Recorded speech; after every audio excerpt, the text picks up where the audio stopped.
A primera vista, vender las acciones de una empresa en México podría parecer algo, bueno, bastante directo, pero la realidad fiscal es otra cosa. Es una operación, la verdad, llena de detalles, de puntos finos, que si se pasan por alto pueden terminar costando muy pero muy caro. Así que en este análisis práctico vamos a desglosar el proceso paso a paso para dejar claras las obligaciones reales y sobre todo para derribar algunos mitos bastante comunes que rodean estas operaciones corporativas. Para que nadie se pierda, aquí está nuestro mapa del camino. Vamos a empezar con un escenario práctico, para ponerle nombres y apellidos a la teoría. Después, vamos a identificar el documento fiscal más importante de todos, el que no puede faltar.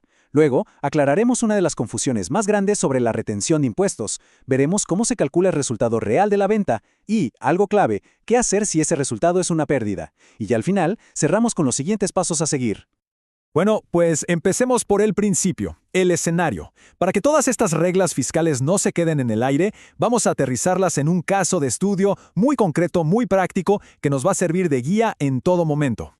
Bien, aquí tenemos a nuestros protagonistas. Son todos ficticios, claro.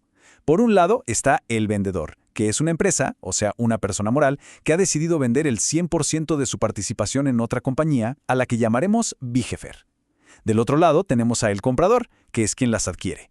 Es una operación total, de paquete completo, y la vamos a situar en enero de 2025. Es importante tener en mente estos tres actores porque vamos a seguirlos de cerca en todo este análisis. Muy bien, con el escenario claro, pasemos ahora a la que es sin duda la pieza documental más importante de toda la transacción. Su correcta gestión es, bueno, es absolutamente crítica, sobre todo para quien vende. Vamos a hacer una pausa. Pensemos un momento. En una operación así, hay contratos, acuerdos, negociaciones, un montón de papeles. Pero desde el punto de vista fiscal, hay un solo documento que es la columna vertebral de todo. ¿Cuál podría ser? La respuesta, sin lugar a dudas, es el CFDI de ingresos. Este comprobante fiscal digital por Internet es la prueba oficial, la prueba irrefutable de la venta ante la autoridad. Y la ley, específicamente en el artículo 76 de la LSIR, es tajante. La responsabilidad de emitir este comprobante recae por completo en la persona moral que vende. En nuestro caso, en el vendedor. Ahora, lo verdaderamente interesante de este CFDI, y es lo que vemos aquí, es que juega un doble papel. Para el vendedor es la evidencia de su ingreso y, por supuesto, la base para calcular sus impuestos. Pero ojo, para el comprador es igual de importante. Este mismito CFDI se convierte en su costo de adquisición comprobado. Es el número que va a usar como punto de partida si en el futuro él decide vender esas mismas acciones. Así que es un solo documento, pero con dos propósitos que son fundamentales. Pero ojo, cuidado, emitir este CFDI no es cualquier cosa. Tiene reglas de llenado súper específicas. Este documento, además, es la base para la declaración provisional de impuestos de el vendedor. Y aquí va un detalle técnico que es crucial. Si el vendedor consiguió esas acciones no comprándolas, sino convirtiendo una deuda en capital, lo que se conoce como capitalización de pasivos, a raíz de una reforma fiscal reciente, ese costo de adquisición tiene que estar certificado por un contador público. Es justo por estos detalles tan finos que tener una buena asesoría se vuelve indispensable para no cometer errores. Hablemos ahora de una de las confusiones más comunes y, francamente, más peligrosas en este tipo de operaciones. Un error aquí puede traer consecuencias fiscales bastante serias, tanto para el que compra como para el que vende.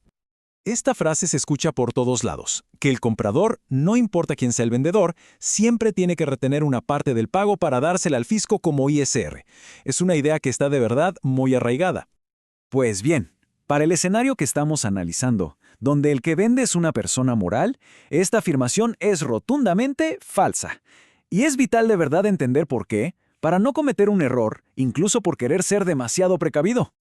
Esta tabla lo deja clarísimo. La clave de todo está en quien vende. Cuando una persona física vende sus acciones, la ley sí obliga al comprador a retener el impuesto. ¿Por qué? Porque es una forma que tiene la autoridad de, digamos, amarrar el pago desde el origen. Pero, y aquí está el gran pero de nuestro caso, cuando el vendedor es una persona moral, la regla cambia por completo. El comprador, que quede muy claro, no retiene. ¿La razón? Es simple, la persona moral ya está dentro de un régimen fiscal corporativo. Se supone que tiene su contabilidad en orden y declarará esta operación como parte de todas sus actividades. Esta excepción no es una opinión, está escrita en negro sobre blanco en el artículo 126 de la ley del ISR y además la refuerza la regla 2.7.5.4 de la Resolución Miscelánea Fiscal. Y para rematar este punto, hay otro detalle importante. En este mismo escenario, con vendedor persona moral, tampoco hay ninguna obligación de presentar un dictamen de enajenación de acciones. Simplemente, la ley no lo pide para este caso en específico. Muy bien. Ya que aclaramos lo de los papeles y el mito de la retención, vamos a meternos al corazón de la operación, los números.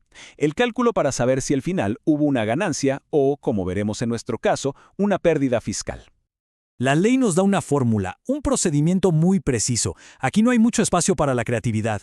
Primero, partimos del ingreso total, o sea, el precio de venta. Segundo, y este es el paso clave, no se toma el costo original de las acciones y ya. Hay que actualizarlo por inflación, desde que se compraron hasta el día de la venta. A esto se le llama costo actualizado, y es una forma de reconocer que el dinero pierde valor. Tercero, se calcula el costo total de las acciones vendidas con ese valor actualizado. Y finalmente, se resta ese costo del ingreso. El resultado nos dirá si ganamos o perdimos fiscalmente. Ahora, si aplicamos esta fórmula a nuestro caso práctico con los datos ficticios, esto es lo que pasa.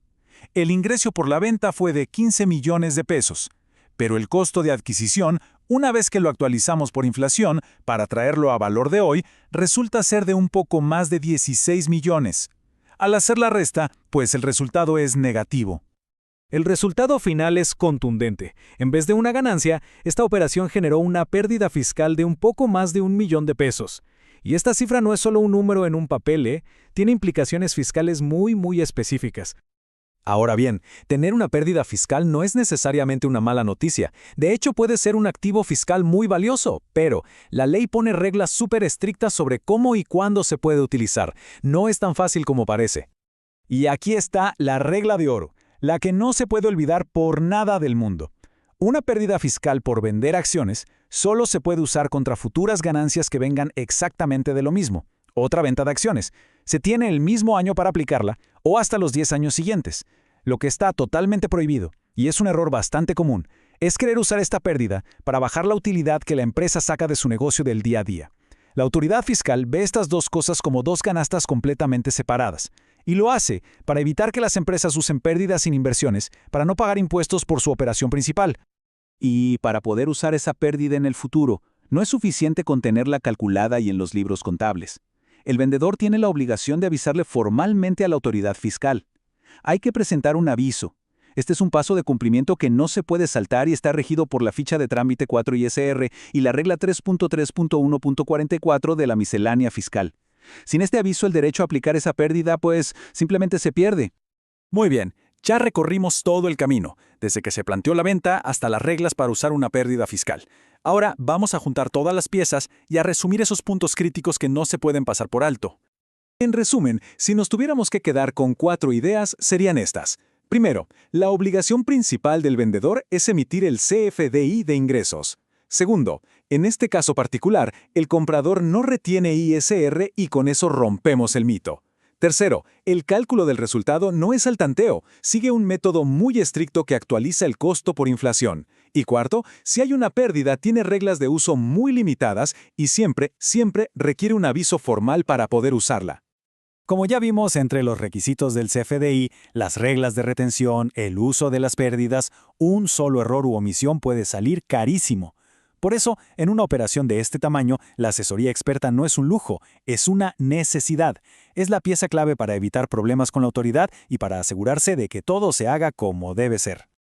Para quienes estén enfrentando una operación de este tipo, la firma Frims ofrece precisamente un servicio de análisis jurídico y fiscal especializado en la venta de acciones. Si se necesita asistencia directa o una revisión a fondo de un caso particular, en pantalla están todos los datos de contacto. Y para cerrar, queda esta pregunta en el aire. Después de ver todos estos detalles fiscales, ¿está una empresa realmente preparada para llevar a cabo una venta de acciones? Porque en estas operaciones, una buena preparación no solo evita riesgos, sino que, al final del día, define el verdadero éxito financiero de la transacción.